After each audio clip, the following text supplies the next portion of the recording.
Isang magandang hapon po sa ating lahat. Ngayon po ay May 11, Vesperas po ng halalan. At tayo po bukas ay magsisilabas sa ating mga tahanan upang bumoto ng ating mga napipisil na kandidato.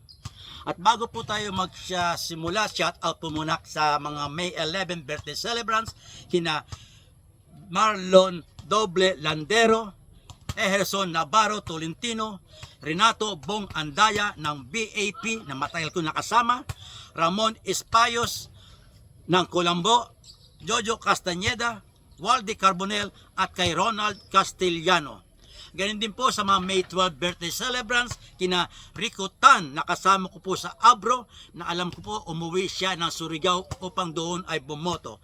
Kay Henry Villarino, Jesus Abaco, Kuya Onet Extol, Arbiterong Gala, Rep Baby Blas, Menard Marquez at kay Pix Bisana. Maligayang kaarawan po sa inyo lahat at naway patuloy kayong pagpalain ng ating poong may kapal. Ang ating pong tatalakayin sa hapon na ito ay ang pambol. Ano po ba ang pambol? Ayon sa Article 24.1.3,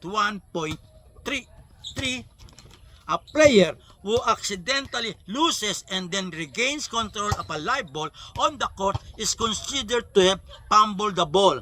Sa maikling salita, ang sabi rito, fumble is accidentally losing control of the ball. Tandaan din po natin, fumble is not a dribble. At ang fumble po may occurs before or after a dribble.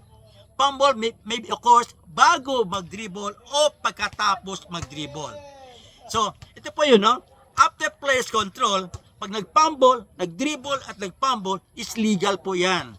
Nag-dribble, fumble, dribble is a violation. Double dribble violation na po yun. If a player fumbles after a dribble, he needs to just retrieve the ball to make it legal. Pag nagkaroon po siya ng fumble before or after a dribble, kailangan niya po ay retrieve the ball. I-retrieve niya po lang po ang bola para maging legal. Magbibigay po tayo ng isang halimbawa, no? If a player, after gaining control of the ball, fumbles and taps it to the court and regains control of the ball, then dribble the ball, it is a double dribble violation. Ito po yun. Ang player po, nag-gain control niya po ang bola. No? Nag-fumble siya. Imbis na kunin niya ang bola, tinap niya po yung bola. Pag tinap niya ito, ibig sabihin nag-dribble na po siya. Nag-tap sa court, then na-regain niya. Then, dribble again. It is double dribble violation. Nakita niyo po yung isang pirasong papel dyan, nakasulat doon.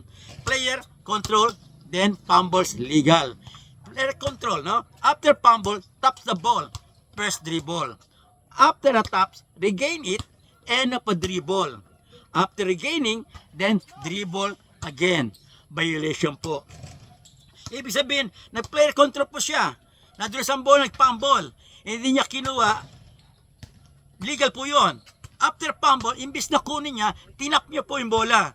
Pag tinap niya yon, kasi may player control na, tinap niya, start na ng dribble. May first dribble ka na.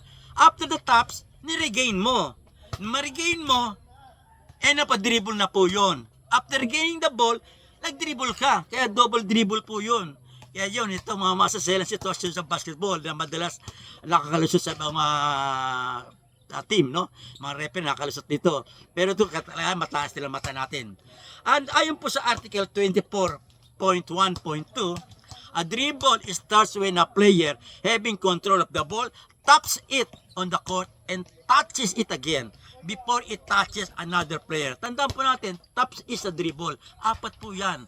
After regaining control of the ball, when you throw the ball, start up a dribble. When you taps the ball, start up a dribble. When you rolls the ball, start up a dribble. When you bounce the ball, start up a dribble. Dribble na po yun. Pag ginawa ka mo, regain control, pa dribble po yun.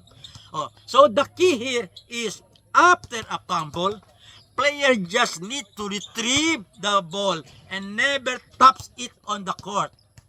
Okay, maliwanag ba tayo doon?